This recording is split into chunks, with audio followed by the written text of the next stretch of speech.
ukifika mahali watu wako wengi hivi, kujua watu pia ni maana sana. So tumetembea na watu hapa, tuko watu 5.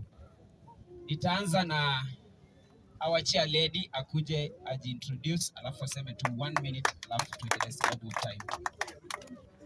Bunge power. Bunge power.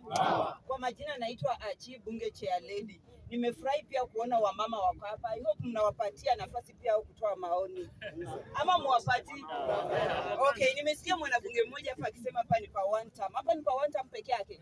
Yes. But bunge imebeba mahali pawili. Kuna wa one term na wa two term, sio?